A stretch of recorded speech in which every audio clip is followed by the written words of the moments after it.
Rich, I've asked you to succinctly describe our podcast for all the new listeners, and if you are new, welcome, and if you're old, well, thanks. Our podcast is a lyrical combination of rural life, all the aspects of rural life, from natural history through natural gardening, through farming, through local food production, through lots of enigmatic, eccentric bonkersness. That Ricardo's been reading the Oxford Dictionary again, hasn't he? Here's what one listener says. Gillian Barrett says, this is about babies. We don't do much on babies, do we? Hi Heather, I just wanted to write and tell you how much I enjoy your podcasts. My husband discovered them last June when I was 2 months pregnant. Ooh. And I knew instantly that I would love them. Please don't take this the wrong way, but while suffering from pregnancy-related insomnia, the sound of your friendly, familiar voices was the perfect way to send me back to the land of Nod at 2 a.m. The upshot was that each night I would have to find the place where I fell asleep the previous night, and it would take me around 4 nights to listen to each episode. My husband downloaded the whole back catalogue for me, and that got me through my whole pregnancy and the first few months of being up through the night breastfeeding. Ooh. It was an absolute godsend to listen to your interesting and lively dialogue in the wee small hours through my headphones. Although the baby looked a little puzzled when I chuckled out loud at Farmer Phil and Ricardo's little tete-a-tetes.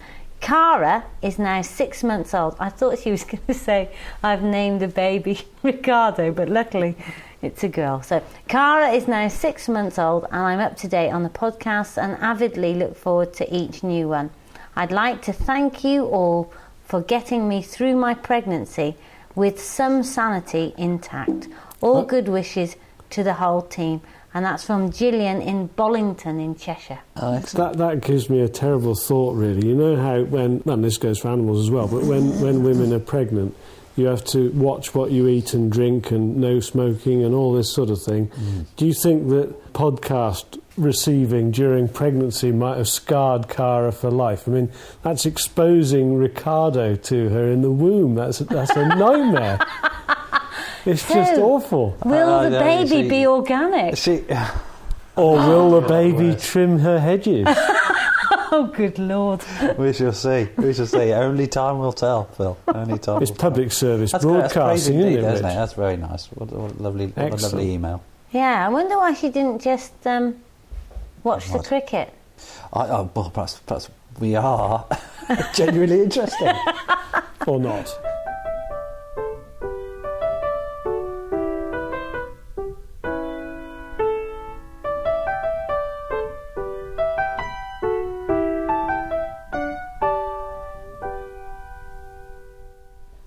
You may be able to hear in the background this noise. Doot, doot, doot, doot. And in fact, our podcast recording has been delayed by doot, doot.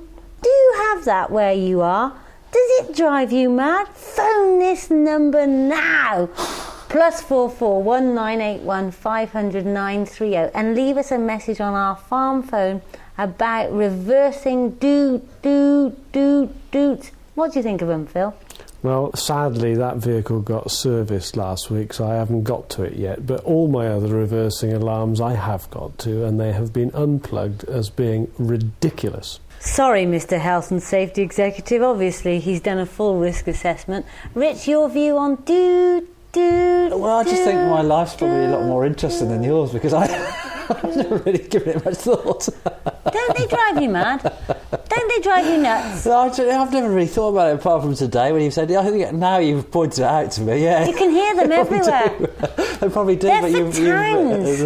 So in a town, a bus is coming backwards and it says, warning, I am reversing. Warning, I am reversing. Maybe that will help. But in a farmyard, right? No, it's unnecessary. It was actually put It is to annoying. me. It is annoying. Actually, all those little sounds, those little electronic sounds, are just completely frustrating. I know you don't feel the same way as I do about laptops, but even the whirring sound of a computer gets on my tits. Ricardo, please, that is because you are a PC user. Oh, yes. In Apples, they're silent. Oh, really? They just sit there. Oh. But, well, you have to have a big motor to even start your trundling machine up. But Mac users are there, silently, waiting for you to join us. Right. No, I think the point is, Rich, that our PCs require a cooling fan because we work them so hard, because we're so industrious as PC users. But anyway, it was put to me about reversing alarms and other completely fatuous health and safety alarms.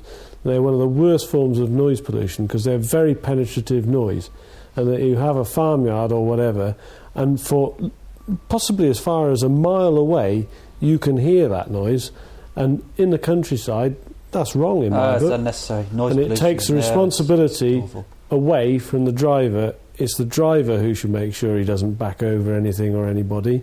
Yeah. And the alarm takes that responsibility away, and it's wrong. And the thing is, it's affecting the quality of life of our pork. And so they have actually taken shelter. I've just looked out of the window, and porkers are in Pigloo. So we're going to hear from James King from pighuts.co.uk all about our pig ark. Here we are. I'm sat in Alan and Anne Beckett's front room, drawing room, lounge. What do you think? Drawing room. With James, who has supplied our pigs pig hut. But James, tell me a little bit about your pig farming in the past. Well, I was a pig farmer from 1991 till 2000. Yeah. And I ended up losing a lot of money by the end of it, so I packed up pig farming. Why did you? What was the problem with because pigs? The pig price went down spectacularly, and the price I was getting for my little 7 kilo pigs, at one point I was getting nearly £40 a pig, and then it went down to £10 a pig, and my costs were about £17 a pig. How was that? Because as far as I know, I'm still paying the same price for bacon as I ever have. Because there was a lot of pigs about, and the people that wanted to fatten them didn't want to pay much for them, and if they don't want to pay it, you don't get it. How pigged off were you? I was extremely pigged off because I was out doing outdoor pigs as well, and it was in one of the wettest winters we'd ever had. Yep. So it was a highly unpleasant, wet, miserable, muddy job, and you were losing a lot of money as well, so it wasn't overly nice. But had you had many ups in pigs, as it were? I do not know what you mean, but yes, at times we had done very well out of pigs, yes. So we were able to expand from 50 sows to 400 without that much borrowed money. Yeah, so it was quite good for a while, so we did all right out of it. And when did you do your scholarship? 1999. And you gave up pigs in the year 2000? Yes. And I did my scholarship on pigs, so I learned a lot and came back re-energised to do pigs, and then packed them up and started cleaning wheelie bins instead. Wow! So what do you do? Clean wheelie bins. Who for? For anyone that wants them doing. I have a franchise, and anyone in my area that wants their bin cleaned, I will relatively happily go and clean it for them. As long as they don't put anything really bad in it. Well, if I could train them not to actually get them dirty and then I go and clean them, that would be really good. Yeah. But sadly that hasn't yet happened, no. Okay, so how the heck am I buying a pig ark from you? Because when I was packing up doing my pigs, I found a good way of selling the huts. Obviously, a lot of other pig farmers were losing a lot of money as well at the time, so they weren't overly keen on buying new or second-hand pig huts. So I was just selling them to smallholders and hobby farmers, and anyone that wanted them, we sold them to people that put greyhounds in them, ducks in them, all sorts of things. Really? We found that was a good little market for them, so after that we then bought in other ones and sold them on. So do you renovate them? We do, yes. Fortunately, the ones that you all had, that was bought it was already renovated, so we didn't need to worry about that. So, right, so you just bought it in and sold it on? Yes, for a very small margin. Just to cost the transport, really. Of course. Yeah. So are a lot of small farmers getting into pigs? Are we trendy at Wiggly Wigglers? You're fantastically trendy, yes. There's a lot of people we sell a lot to people that do farmers markets and sell direct and all sorts of things. There's quite a few people that have huts like that, yeah. And have you got any pigs left? I have I've had counselling and everything and Yeah. got over it all, and now I've got 2 sows and also fatten a few up for a chap who does do farmers markets, who's been quite poorly and he can't actually do the pig bit himself, but he can just about manage to sell them. So we do a few for him. Now, the thing is, we're worried about our pigs because already, they've got a little curly tail and they've got a squashed nose and they're really sweet. And we thought we wouldn't name them. And how will we come round to actually the day that we have to, kill them? What's your feeling on it? Is it bad? I have very few feelings on it, so it's difficult. I'm not the person to ask. The heartless pig farmer. Well, how do you look at it? I look at the pig on one hand, and then I look at the potential check on the other hand. Yeah. And that hand always wins, so the pig ended up going in the trailer and going off to the slaughterhouse. So no pork, no pig. Quite. And do you eat your own pork? Yes, and bacon and sausages. And do you name the pigs? No, my children occasionally do. But they still eat the pigs? Yes. I don't think they quite worked it out yet, but, right. but they do. Yes, I suppose they are age 1 and 2, are they? 2 and 4, yeah. Oh, thank you so much for that advice. So where can people get your pig hut if they want to do it themselves? They can go on to www.pighut.co.uk. And the most fantastic thing for me is that you're not just making them from scratch, they're actually being completely reused. They're environmentally friendly pig huts, yeah. We recycle them. OK, for that interview, I think the other Nuffield scholars are in the room, so I think it's a round of applause from all the Nuffields, please. Thank you very much. Thank you. Last week we heard a little bit from Ginny, and she's in Canada, and she has written me an essay, so I can't read it out, but I must say it was great to hear from you. She emigrated to Canada in '97 and went back and forwards from there to Germany.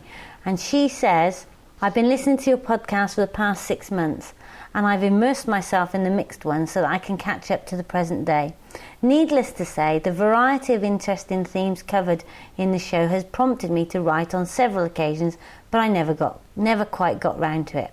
The cat fiasco was a little drawn out, but the hedgerow row was wonderfully debated. The couple of cookery and tasting episodes were great, and the outdoor bits with the cows and sheep are a real treat. And then she has gone on to talk about you, Richard. Uh-huh. She says, what you're doing with Wiggly Wigglers is great and has inspired me to do more as a woman in the rural environment. And she says, you love to have a dig at Richard at any opportunity, I know. Yeah, don't I know it? But he really is a treasure. Oh. Excuse me while I'm sick behind the sofa.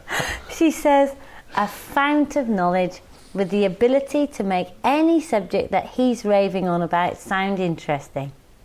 Do you think she's actually seen a picture of you, Rich, or do you think that there's a slight sort of... I have no idea, Phil. I couldn't... There's a bit about you too, Phil. Oh, right. Unfortunately, it's not quite as gushing. It says, oh, dear. Phil always seems to present the contradictory viewpoint.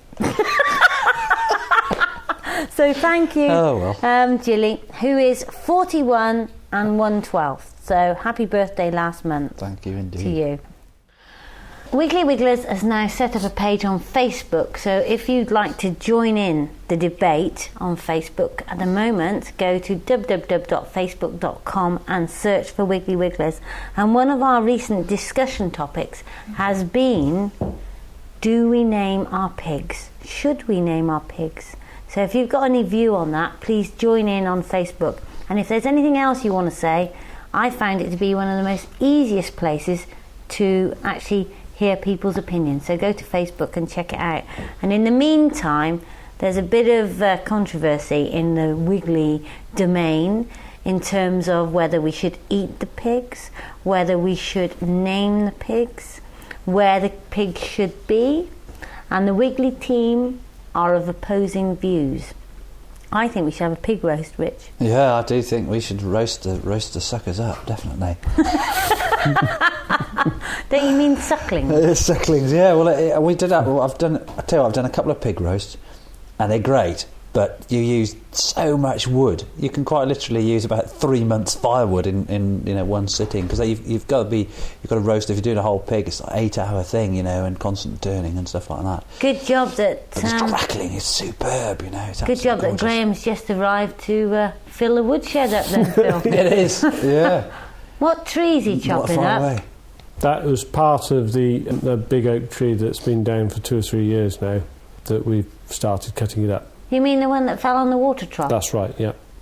That's not 2 or 3 years ago, is it, Rich? We remember that day. In fact, that was very near the start. That was in fact, podcast number 1. It was. So it was only September 2005-ish was how long that... Oh, you are right then. Oh, he is right. Was it a year ago? No? No, 2 years 2005. We're in 2007, Really? aren't we? Didn't we start these podcasts in the autumn, though? Yeah, Was it kind of September? I remember looking outside, it was a kind of really nice... The tree had already fallen down for a length of time before we did the podcast about it. Yes, that's right. Okay, so we're going to hear what other Wigglies think about naming the pigs. Here they are, in office, outside, in their tea room, eating cake because it's happy birthday to Jodie and to Sam. Rach, do you think we should name the piggies? Yes, I do. I think you should name the piggies Pinky and Perky. Thank you. Karen, do you think we should name the piggies? Yes, I do. What do you think they should be called? Wiggly 1, Wiggly 2. Thank you. Sam, do you think we should name the piggies? I do, if you will be able to carry out your task at the end. I have my doubts if you've named them. Any suggestions on names? If you're going to go for it, I think it's Pinky and Perky with Rach. Thank you. Joe, do you think we should name the pigs? Yes. What? Don't know. Brilliant. Karen, should we name the Wiggly piggies? Depends if you're going to eat them. Are you? Yes. No. Thank you.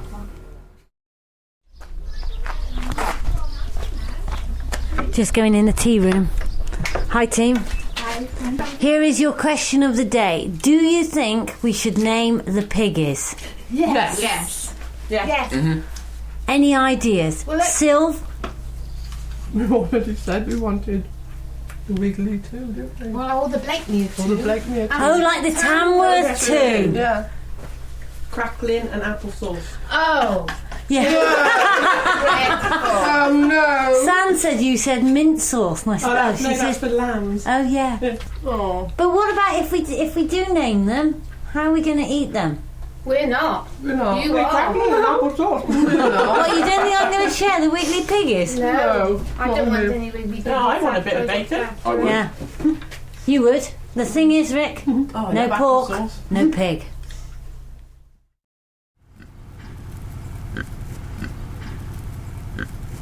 Rich, should we name the piggies? No. Well, I don't think you should name them if you're going to kill them. But So- having said that, you may as well.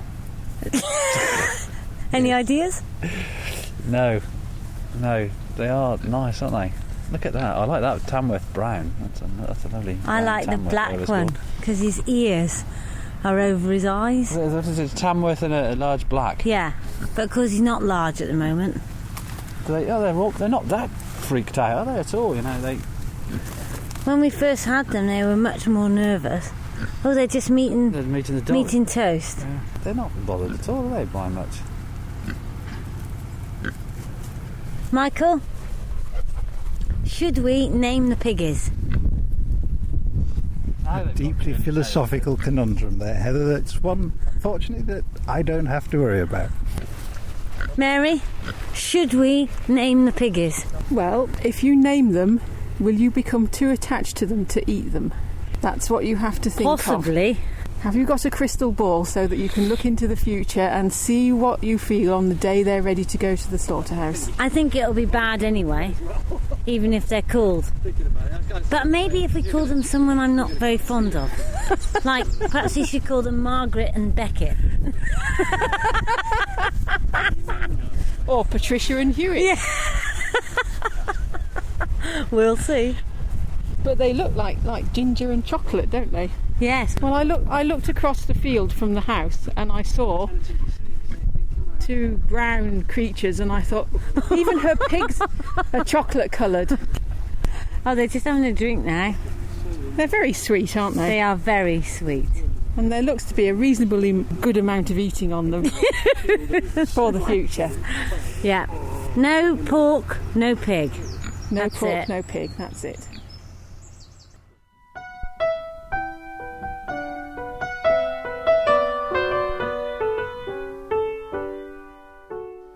This morning I came into work and as I drove over the river, because we've had so much rain, the Y is as high as it is ever when we've had torrential rain in the winter time. I've never seen it like this in the summer. And people that I've asked, my 85-year-old godfather, have you ever seen it weather like this, Uncle Jim? And he says, no, never, boy, never.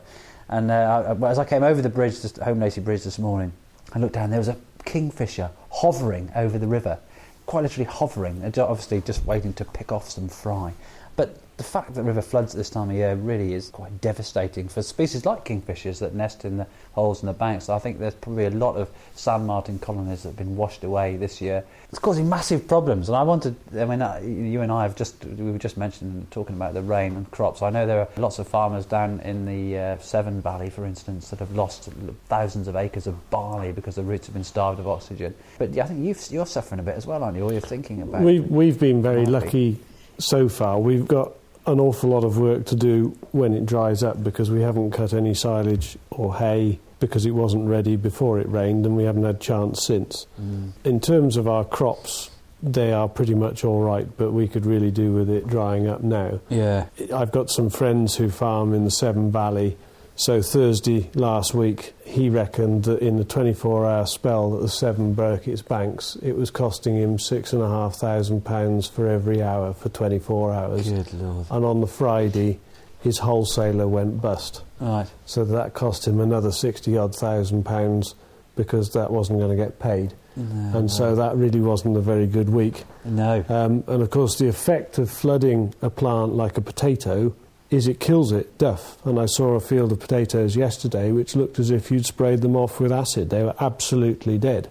Good Lord. So that'll be a write-off. Fields of cereals, all muddy. Yeah. This particular friend grows a lot of sweet corn, so it's got all silt in the sweet corn, so even if it hasn't killed it, it'll be unmarketable because nobody's going to want to eat a cob of sweet corn with all soil in it. No, and so it's a complete disaster. And then, of course, further north, up sort of round the Sheffield area, you've got homes and land that have been contaminated with sewage and all sorts, and they're still underwater now a week or more on. The worst of it is I consider myself quite lucky, but we're not out of the woods by any means. No, as I look out the window now, the drifts of rain coming over the top of the woodland, and it's just had enough now.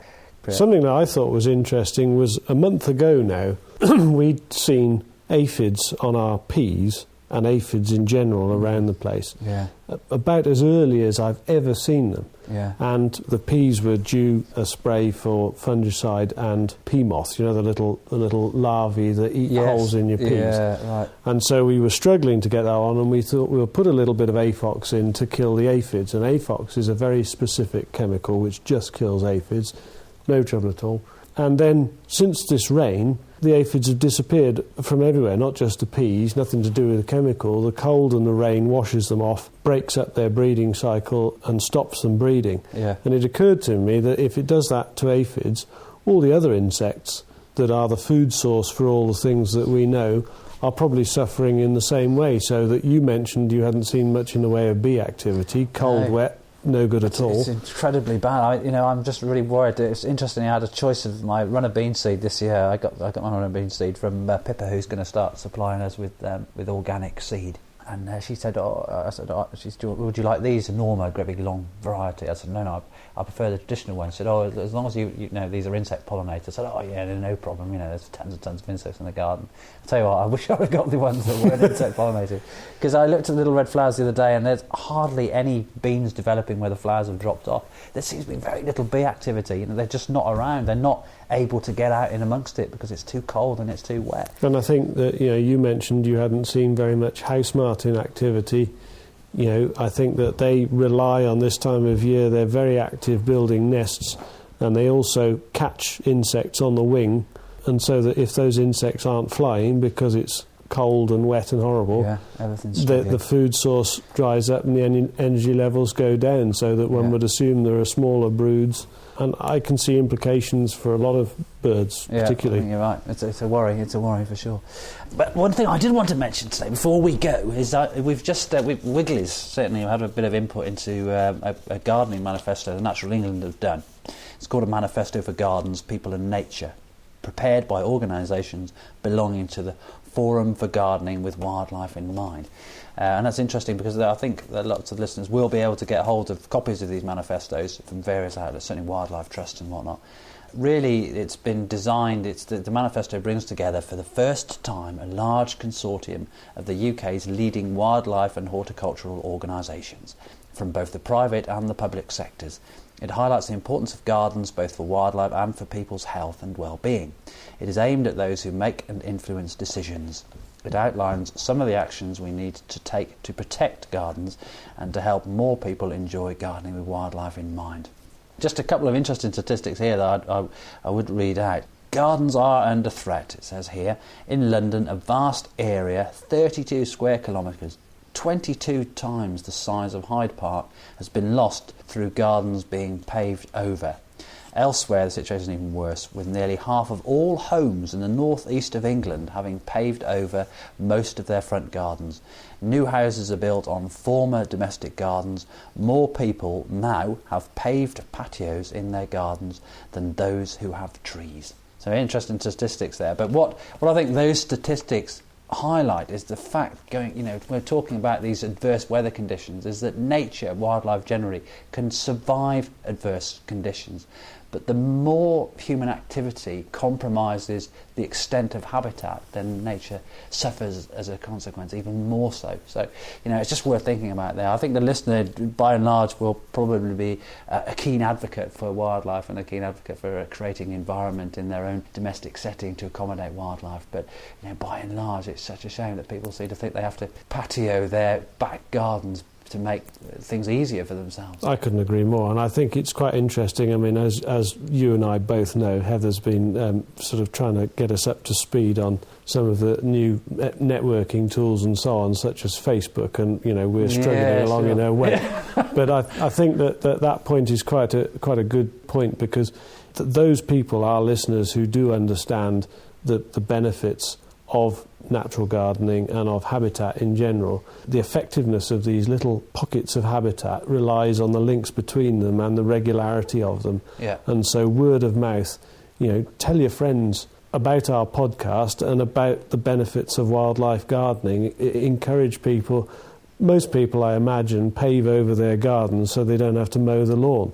Well, I've certainly discovered through some of the things that you and Wiggly's have sort of shown me that low-maintenance gardening doesn't necessarily mean larch lap fencing and paving slabs. Are you conceding that I may have shown you something, Phil? I am conceding that I was the world's biggest cynic of the wildflower meadow, and I'm very happy to eat entire humble pie, because I was the one who was going to get the job of taking the docks and nettles out of it, and I haven't had to.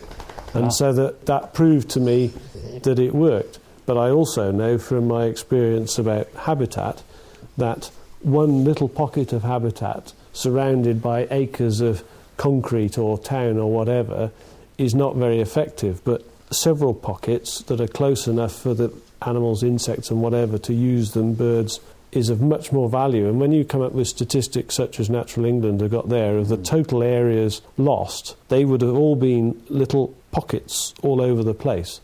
And that's a big area. Absolutely. And one last thing before we go. It's a rare chance that you and I get to have a chat like this, Phil, uninterrupted. Have you got any gossip, Rick? Yeah. What do you know that I've got lots of need gossip, to know? but I can't share it with the listener.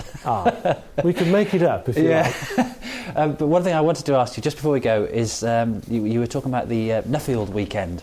Yeah. Heather, as I think we've probably mentioned, was awarded a Nuffield Scholarship this year, so over the next 2 years she'll be putting together her Nuffield report, and her subject is Web 2.0 and associated social media with regard to rural business and farming. Right. So that'll be fascinating in itself. But her Nuffield Scholarship was, or is, sponsored by a couple called Alan and Anne Beckett, from Ulster, or just north of Ulster. Right. And at the weekend, we had a meeting, or a weekend away with all the Beckett scholars, and Heather is the 12th Beckett scholar. Right. And they're a fantastic bunch of people. I mean, I do feel somewhat overawed in their presence, but anyway, we got to visit loads of different businesses and find out what each of us were doing, and, you know, good points and bad. Really good weekend. One of the things which is of relevance, we went to see Lionel Hill, who is the president of the Young Farmers Association in Britain. Very enthusiastic man. And to cut a long story short, he was one of the pioneers of a biomass boiler. So he grows his own short rotation coppice willow and harvests it and burns the result in a biomass boiler to heat his not insubstantial house and offices and so on. You and I have been investigating this for Wiggly's and the farm, Yeah, that's right. and we discovered that there is only one firm who manufactures the boilers in England, and so I went to see them at the Royal Show yesterday in the mud. Right. So I found out some good stuff about that, Yeah, and yeah. they supply Lionel with his boiler, so that was where the connection was there. And so, yeah, all systems go, and hopefully we should be able to use our grass seed cleaning waste to heat Wiggly's, the house, the jacuzzi, and probably to provide the warmth for the grain drying as well. Fantastic. So in my book, however the government decide to work it out, that'll be as good as carbon neutral, so that's great. Sure. Oh, it's a great, that'll be an interesting thing. I'll have something to look forward to then. When are you kind of thinking about setting that up? They're coming back to me with a price for the initial bit, and the idea is that we put in the initial bit and then we'll play with my next idea, which is burning waste, so cardboard, plastic and wood waste. And that will be as a bolt-on, but we'll start with the grass seed waste, which we know complies with all the emission regulations and is absolutely fine, natural biomass. So we'll put that in. It's just a question of thrashing the price to a level that we feel happy with. Yeah, sure. And then we can do the rest. The biggest problem is the cost of the insulated pipe. So 100 yards of insulated pipe, so 2 bores, if you like, insulated and buried, 10 grand. Ooh, it's going to hurt. That's where the pain is. But of course, if you do it right, there's no heat loss, and it's in there, and it's in there for keeps. But that's where the pain is. But having said that, if the price of oil continues to rise, perhaps those sort of figures won't amount to much spread over enough years. No, I do believe that at some point you have to bite the bullet and use the resources that we've got. Absolutely. It makes perfect sense in lots of different respects. And only a fool would think that oil prices aren't going to rise. You know that my views are that the best way of altering people's energy usage and whatever else is commercial, so cost. Yeah. And that is the best lever of all, and it will make people change their ways, and that's fine by me. OK, well done. Good stuff. Well, that's great. And I think that's a wrap, isn't it, Phil?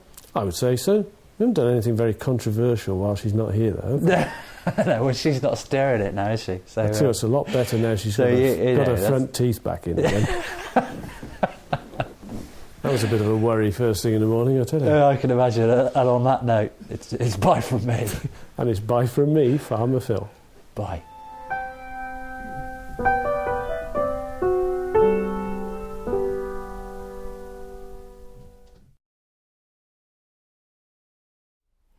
We're going to go on now to hear something or other that I can't remember. What was it? She's seen a picture of you, Rich. I don't know. What is that? I mean, are you complimenting me in suggesting it's entirely that up to you. Entirely up to on you. the basis of what she's seen? Or are you suggesting that she would go off me if she had seen a picture of me? No, I think you look better than you are. You know. I look better than I am. There's Phil plotting going on up there. There's just accumulating don't worry about it, outtakes at the rate of knots.